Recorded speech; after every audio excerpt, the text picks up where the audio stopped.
Bismillahirrahmanirrahim. Alhamdulillahirabbil alamin. Wassalatu wassalamu ala sayyidina Muhammadin wa ala alihi wa sahbihi ajma'in.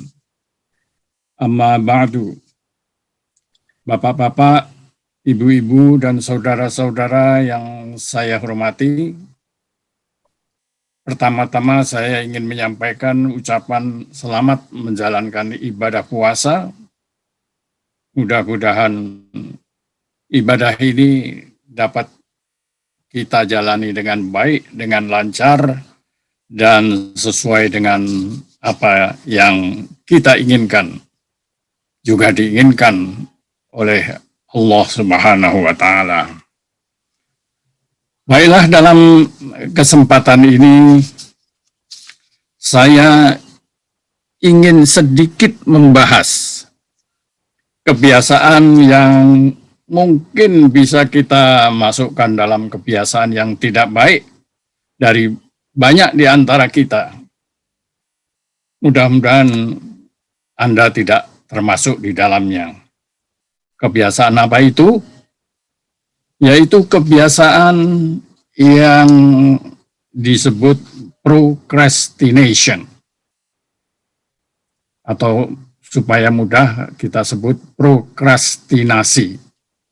Apa prokrastinasi itu? Terutama dalam bulan April ini, di mana kita banyak mengisi pajak dan kita menunda-nunda mengisi pajak yang harus kita bayar, akhirnya waktunya mepet dan kita mungkin kelabakan seperti saya. Itu adalah prokrastinasi, yaitu ulah atau tindak menunda-nunda. Prokrastinasi adalah, kalau kita tengok dalam kamus, kebiasaan orang untuk menunda-nunda sesuatu yang harus dikerjakan. Prokrastinasi.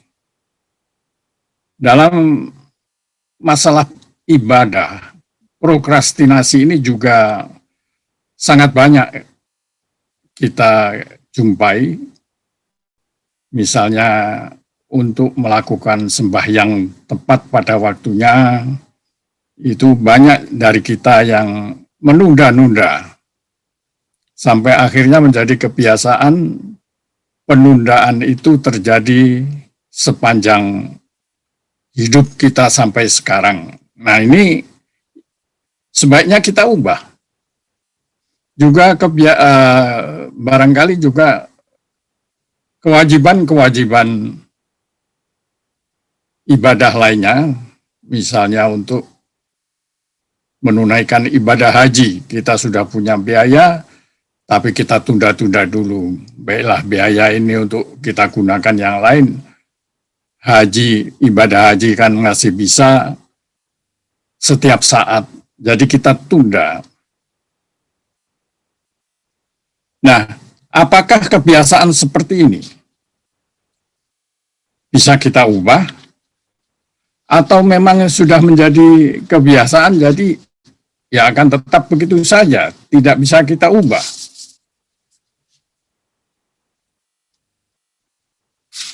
Banyak pembicaraan mengenai masalah ini, yaitu apakah tindak atau ulah prokrastinasi seperti itu memang sudah merupakan sifat, merupakan kebiasaan, habit yang tidak dapat dihilangkan, karena dikatakan orang procrastination are made, not born. Maka jawabannya adalah tidak. Bukannya tidak dapat dihilangkan, namun dapat dihilangkan. Dapat dihilangkan asal kita mempunyai keinginan yang kuat untuk itu.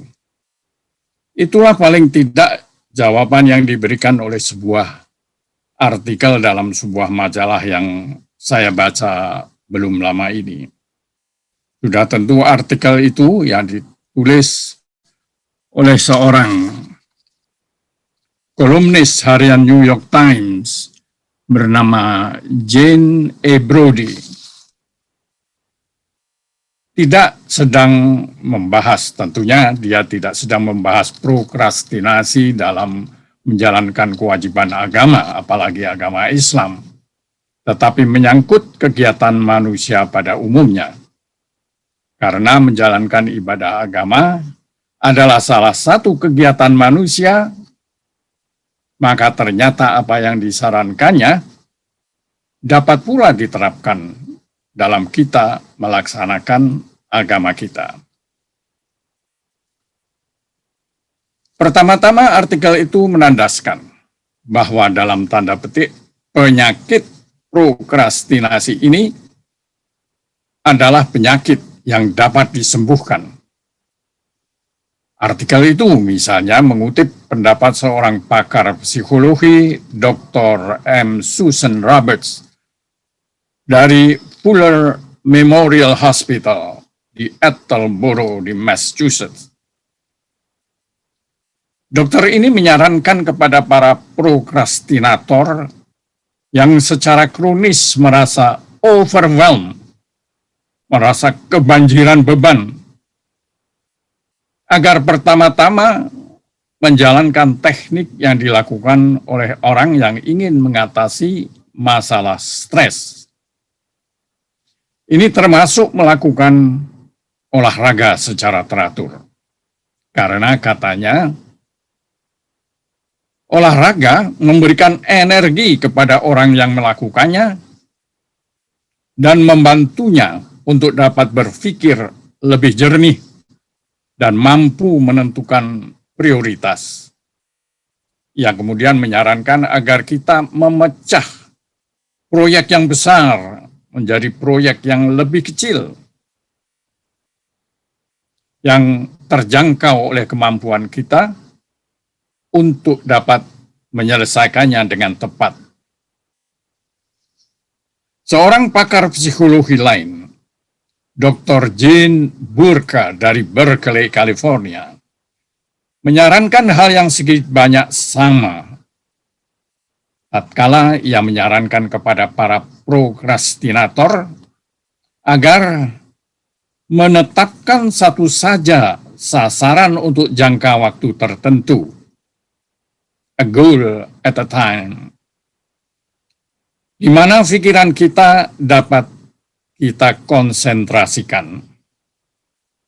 Kemudian definisikan sasaran itu secara jelas. Jangan terlalu global. Seperti saya harus mulai hidup teratur, itu terlalu global, terlalu umum, tidak jelas. Ia menyarankan sebuah tugas besar hendaknya dipecah-pecah menjadi beberapa tugas kecil dan kita pusatkan tenaga dan pikiran kita untuk menyelesaikan tugas-tugas kecil itu satu demi satu, a goal at a time. Tugas kecil itu mungkin hanya memerlukan 15 menit bagi kita untuk menyelesaikannya.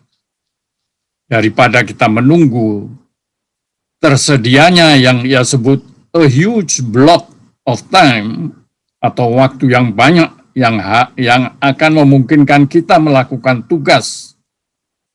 Seperti misalnya di sekitar rumah kita membersihkan basement, ambil sajalah 1 jam tiap akhir pekan untuk membersihkan sebagian kecil bagian dari basement kita itu. Meskipun kita hanya menyelesaikan tugas yang kecil, kita akan merasa jauh lebih lega, kata Dr. John Henry Reiniger, seorang pakar psikologi dari Fort Lauderdale di Florida. Bapak-bapak, ibu-ibu, dan saudara-saudara yang saya hormati, marilah kita lihat apakah kita dapat menerapkan saran-saran para pakar psikologi tadi dalam upaya kita untuk meningkatkan amal ibadah kita. Marilah kita lihat. Kalau kita simpulkan saran-saran yang disebut tadi, dapat kita ringkas sebagai berikut. Untuk menyelesaikan sebuah proyek yang besar, maka kita harus memperhatikan beberapa faktor. Faktor luar atau faktor pembantu, seperti kesehatan jasmani. Karena itu kita perlu berolahraga secara teratur, seperti dikatakan tadi. Kemudian faktor langsung, kita diminta untuk membagi tugas-tugas yang besar yang ada di depan kita menjadi tugas-tugas kecil yang akan dapat kita kerjakan dalam waktu singkat satu persatu. Tugas-tugas kecil itu kita selesaikan satu persatu. Akhirnya nanti tanpa kita sadari, kita akan telah menyelesaikan sebuah tugas besar.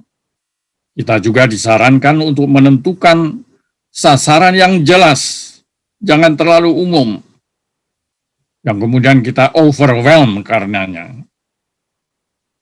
Ambillah misalnya, mengenai keinginan kita untuk menghatamkan Al-Quran dalam bulan Ramadan ini. Ini memang suatu tugas besar yang akan terasa sebagai beban berat. Kalau orang Jawa mengatakannya ngalu-alu karena terlalu besar, 30 juz, sekian halaman, sehingga akan mendorong kita untuk melakukan tadi prokrastinasi. Untuk menghindarkan hal itu, mengikuti sasaran tadi, kita perlu mendefinisasikan kembali sasaran kita. Bukan lagi menghatamkan Al-Quran, meskipun ini dapat menjadi tujuan jangka panjang, tetapi membaca Al-Quran tiap juz. Kalau ini masih dirasa terlalu besar, kita pecah lagi menjadi tiap ruku misalnya, yang biasanya hanya 1-2 halaman saja. Kalau kita ingin memulai dengan juz amma, yang berisi surat-surat pendek, maka kita dapat membuat komitmen untuk membaca 1 surat saja tiap malam. Dan diteruskan bersama artinya. Kemudian kita resapkan. Kalau kita belum dapat membuat komitmen seperti itu, untuk membaca kitab mulia kita ini dalam bahasa aslinya, kita dapat membuat komitmen untuk membaca terjemahannya, seperti saya katakan tadi. 1 surat setiap malam, barangkali menjelang tidur, atau sebelum memulai pekerjaan rutin kita di kantor. Dengan memotong-motong keinginan besar kita tadi menjadi keinginan kecil, maka insya Allah keinginan besar kita untuk menghatamkan Al-Quran itu akan dapat terlaksana. Sudah tentu semua itu kita jalankan ketika kita dalam kesehatan yang baik, berkat olahraga yang teratur, dan juga yang lain-lain. Bapak-bapak, ibu-ibu, serta saudara-saudara yang saya cintai. Ada alasan saya untuk mengambil contoh proyek menghatamkan Al-Quran tadi. Karena membaca atau mempelajari Al-Quran selain sebagai kewajiban, juga merupakan kegiatan manusia, terutama manusia muslim yang mulia. Kita tidak mungkin membuat komitmen untuk meningkatkan takwa kita. Takwa, suatu sasaran yang ingin kita tuju dalam kita menjalankan ibadah puasa sekarang ini. Dalam usaha kita untuk meningkatkan takwa kita itu, tidak mungkin kita akan dapat mencapainya tanpa mempelajari Al-Quran dan meresapkannya, menginternalisasikan dalam diri kita. Dan setelah mempelajari, melaksanakan, dan jangan lupa pula kita untuk mengajarkannya. Sebuah hadis Nabi mengatakan, khairukum man ta'allamal Qur'ana wa 'allamahu. Sebaik-baik kamu ialah yang mempelajari Al-Quran dan kemudian mengajarkannya kepada orang lain. Sebuah hadis lain yang diriwayatkan oleh Tirmizi mengatakan bahwa Nabi Muhammad Sallallahu Alaihi Wasallam pernah bersabda, "Innalladzi laisa fi haufihi syai'un minal Qur'ani kal baitil khorbi." Sesungguhnya orang yang di dalam dirinya tidak terdapat sedikit pun semangat dari Al-Quran, maka ia bagaikan rumah yang sedang roboh. Kita tidak akan dapat memasukkan pesan-pesan Al-Quran dalam diri kita. Artinya setiap tindak laku kita akan mencerminkan apa yang diajarkan dalam Al-Quran itu, atau istilah kerennya barangkali menginternalisasikan ajaran-ajaran yang kita temui dalam Al-Quran. Kalau kita tidak mempelajari isi kitab suci kita itu dengan baik dan benar, dengan faham apa yang kita baca. Untuk memperkuat motivasi kita mungkin, untuk hal itu, ada hadis lain yang mengatakan bahwa kalau kita membaca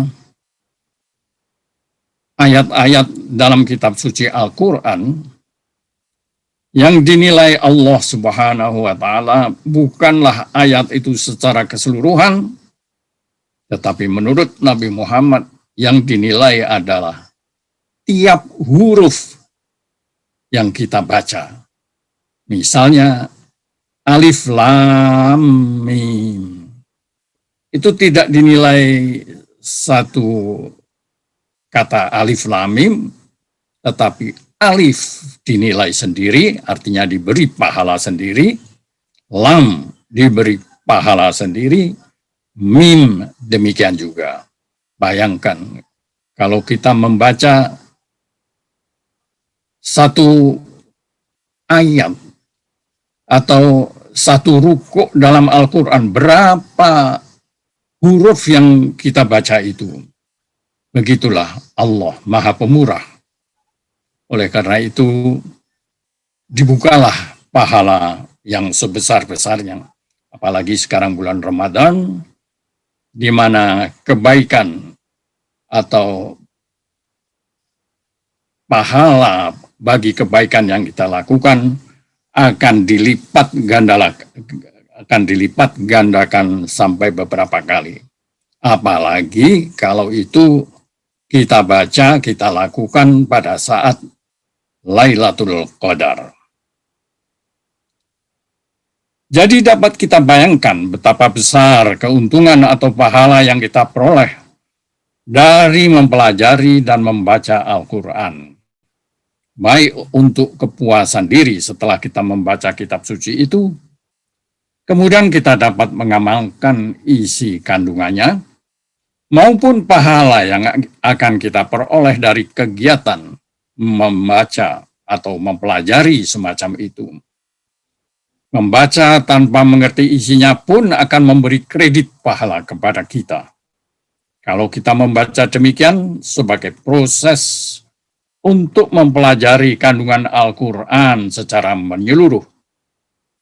Ini juga sesuai dengan teknik untuk menghilangkan sikap prokrastinatif tadi, yaitu kita membagi-bagi suatu proyek besar menjadi proyek-proyek kecil.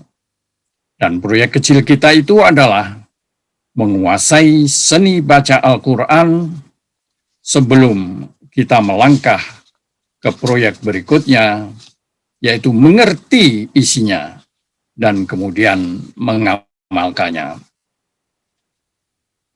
Bapak-bapak dan ibu-ibu serta saudara-saudara semua yang saya hormati dan saya cintai, dengan memberantas sifat prokrastinasi tadi dalam beribadah, baik itu kita terapkan dalam membaca atau mempelajari Al-Quran, maupun dalam melaksanakan ibadah-ibadah lainnya, seperti melakukan ibadah haji, membayar zakat, menjalankan sholat, dan sebagainya. Kita insya Allah akan dapat meningkatkan amal ibadah kita, meningkatkan takwa kita. Prokrastinasi atau sifat menunda-nunda melakukan pekerjaan karena pekerjaan itu kelihatan terlalu besar, sehingga menakutkan kita adalah salah satu sifat buruk manusia yang harus kita hilangkan dan dapat kita hilangkan. Sifat itu bukan merupakan sifat yang tidak dapat diubah, tetapi dapat kita ubah dengan cara-cara antara lain seperti disebut tadi. Kalau sifat itu dapat kita jauhkan dalam hidup kita, atau paling sedikit kita kurangi sejauh mungkin, insya Allah kita akan merasakan hidup yang lebih bahagia, tidak saja dalam hubungannya dengan kehidupan keagamaan kita, tetapi juga dalam kehidupan keduniaan secara umumnya. Demikianlah uraian sedikit mengenai masalah prokrastinasi ini. Semoga dapat memberi manfaat kepada kita semua. Wabillahi taufiq wal hidayah. Wassalamualaikum warahmatullahi wabarakatuh.